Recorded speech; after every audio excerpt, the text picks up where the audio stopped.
So hello guys welcome back to my new video.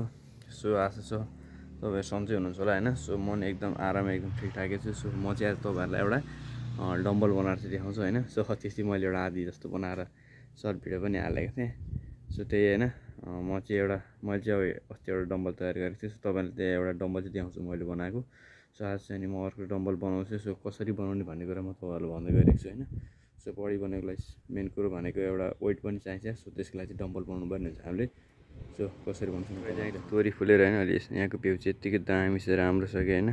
So दामी छ, त्यही भिडियोलाई चाहिँ अन्तसम्म हेरिदिनु होला होइन। सो भिडियोलाई साथ सपोर्ट पनि गरिदिनु होला। सो भिडियोलाई लाइक सेयर सब्सक्राइब पनि गरिदिनु होला। सो एउटा डम्बल चाहिँ मैले अब यो चाहिँ इन्कम्प्लिट छ, यसलाई चाहिँ म यहाँनिर एउटा जोड्छु पार्ट, अर्को पार्ट पनि यो जस्तै होइन। सो यो चाहिँ कसरी बनाउने भन्दा चाहिँ अब म तपाईँहरूलाई देखाउँछु यहाँ होइन। सो यो बनाउनु केही गाह्रो छैन, इजी छ। सो एउटा रड चाहिन्छ तपाईँहरूलाई होइन। सकेसम्म योभन्दा मोटो छैन मोटो लिनुहोस्, मसँग चाहिँ यही भएर लिएँ।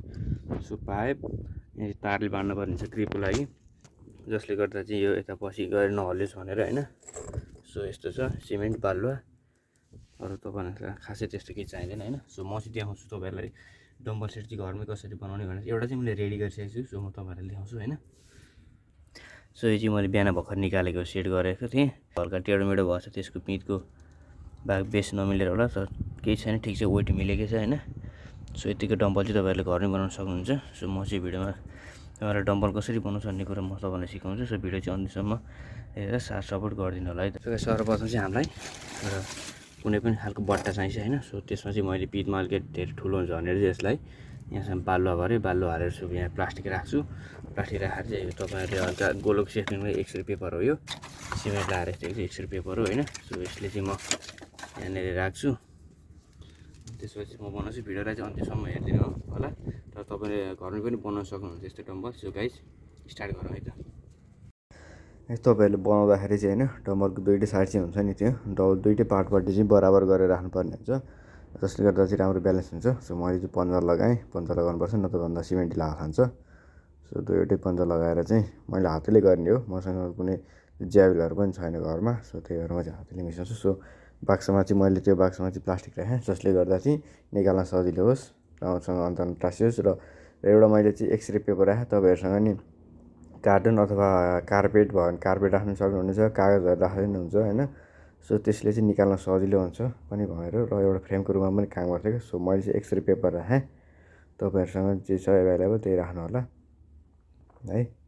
यसरी चाहिँ मिलाएर राख्नु होला, मुनिको बेस पनि सम्म गरी एकदम सिधा राख्नु होला। र बालुवा र सिमेन्टलाई चाहिँ मजाले मिक्स गर्नु होला। सो सिमेन्ट चाहिँ अलिकति कडै मात्रामा हाल्नुहोस्, जसले गर्दा चाहिँ राम्रो हुन्छ होइन, फोड्दैन। सो मजासित त्यसलाई चाहिँ मिच्नुहोस्। म चाहिँ हातले मिच्दिएँ मैले चाहिँ, मसँग दिइहाल्छ। त्यसमा चाहिँ पानी हाल्नुपर्छ। मैले पानी हालेँ अलिकति, त्यसलाई चाहिँ पानी हालेर पनि मजासित फिट्नुपर्छ। जति फिट्यो त्यति राम्रो हुन्छ, राम्रोसँग समाउँछ जो है। मैले चाहिँ मजासँग फिटेँ, यसलाई चाहिँ फिट्दै जाउँ। अब त्यसलाई चाहिँ मिलाउनको लागि हामीले फेरि त्यो डम्बल सेट गराउँदै आधी बनाएको एउटा पार्ट। सो पार्ट सेट गरेर चाहिँ हामीले चाहिँ हाल्यौँ त्यसमा मसलाहरू, त्यो हालेर मजाले टाइट गर्नुपर्ने हुन्छ। त्यसलाई चाहिँ कर्नरमा राख्दा चाहिँ सजिलो हुन्छ, माथि अड्डिन्छ होइन। तपाईँहरू पनि वाल कर्नरतिर भइराख्नु होला। त्यसलाई चाहिँ मजाले खाँद्नुहोस् है रडले।